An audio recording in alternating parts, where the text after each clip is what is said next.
If you're a hooper that only gets a new shoe... Say that again. Say hooper. Why? Did I say it funny? I never heard you say that before. Say hooper. If you're a hooper... You ballin'?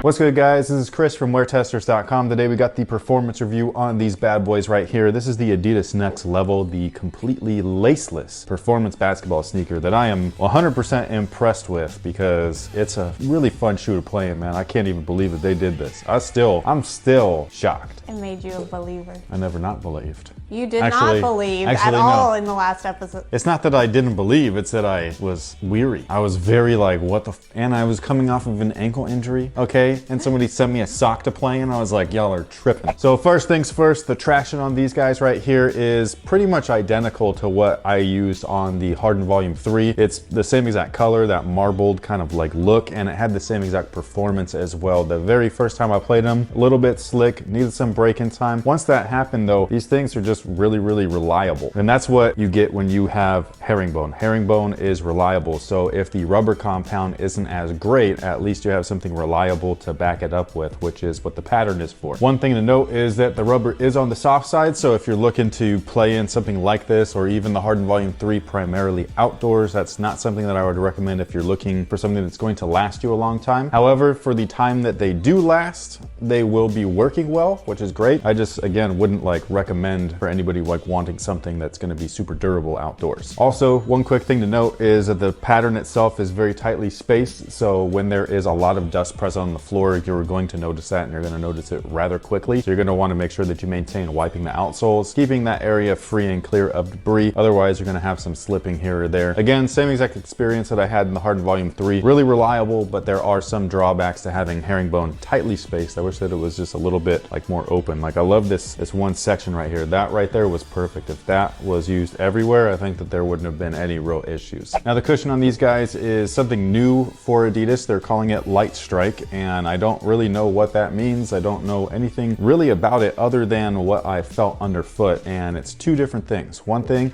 it is very lightweight, so that's a plus. It kind of like goes with the name. The second thing is that my first initial impression, like when I first tried them on, I didn't feel anything. I was just kind of like, well, it's just gonna be a lightweight foam. Not really impressive. Hopefully it doesn't feel like dense or brick-like when you start playing in them. Luckily, that's not what happened. When I did start playing them and started breaking them in, they almost got kind of bouncy, much like a bounce foam, but it doesn't feel like it's encased within like an EVA carrier, like what they do with the Dame shoe. So I don't know if this is just bounce kind of like free, you know what I mean? Like not within another foam, or if it's really just a new foam altogether and it just is happen to be lightweight and feel kind of bouncy what's broken in. I'm not really sure. All I know is that it's super smooth when you play in them. They're very comfortable. The impact protection is not minimal, but it's also not as abundant as something like Boost. It's kind of like right there in the middle. So if you're looking for something that offers court feel with some moderate impact protection without making you feel like you're wearing something super clunky, this is going to be that guy. Now the materials on this guy right here is just full on prime knit from the front to the back all the way to the top of this little weird, you know, I don't know what the hell to call this. It's so long. It's so exaggerated. It's an elf tongue.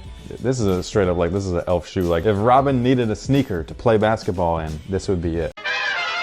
But the prime knit on these guys, it feels interesting on foot. It's definitely kind of like a compression type of material, which is good because there are literally no laces on this thing. I still don't really know how it works, but it does. And I don't understand anything about this. Like I don't know how to even explain how it plays other than I put them on, I started playing them, and eventually you just kind of forget about them. Like they're like really lightweight. Like I said, the traction works really well, all that kind of stuff. So it's just like one of those weird things where visually I'm not buying it even at this moment. And I have, you know, fully tested these things and they work really well. It's just that visually I'm just like, I don't think I would ever want to do this again.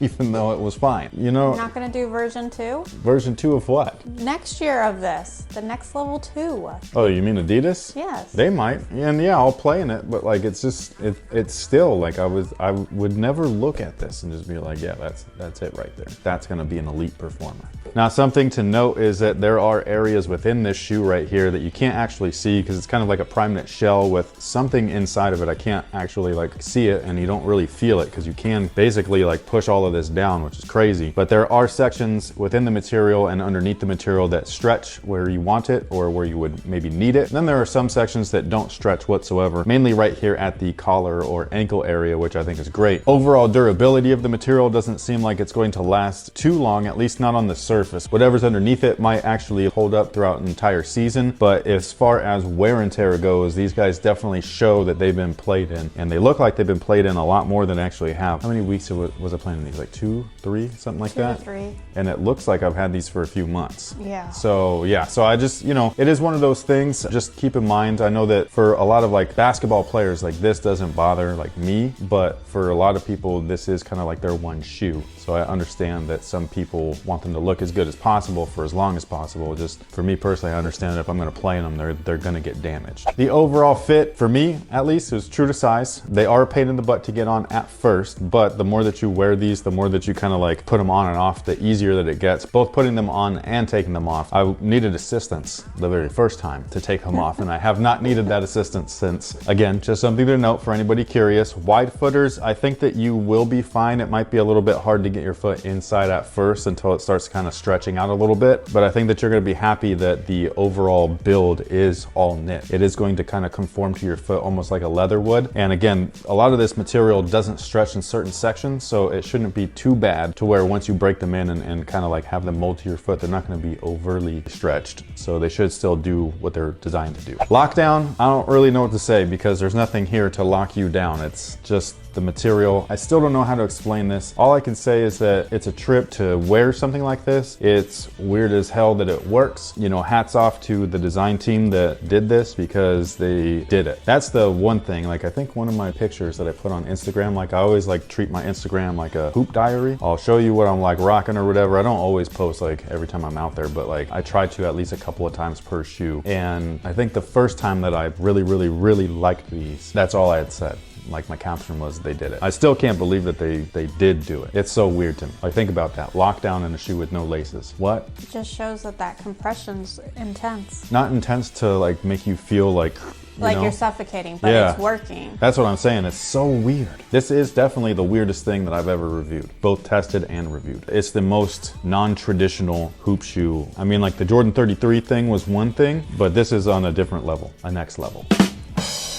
Now the overall support I think is really solid, especially having no laces on these things. It's really weird that it actually does what it's supposed to do. The first thing is that the base is nice and flat. It's also kind of wide right here, especially at the forefoot. You can see where it definitely extends that platform and everything, so you have lateral stability, almost like an outrigger, which is great. There feels like there's something in here for torsional support because I can't twist and flex the shoe in certain ways, so I don't know if it's a full-on spring plate or if it's just a bar. I'm not really sure what the overall look of it is, but all I know is that there is something in there for torsional support, and it does a really great job of it. This little Pizza Hut logo thing right there that's made out of foam, it's not TPU. I thought that it was going to be TPU originally, but it's just foam. It's nice and soft. So what it does do is keep you on the footbed in this area, but it does so away from the toes. So your toes are right over here, so it's not going to like dig into your toes and all that stuff. It just kind of like stays in this kind of like section of your foot. Inside here, there's a heel counter, and again, everything is based off of the overall fit and the compression of the thing. So if they fit you sloppy, they're not gonna do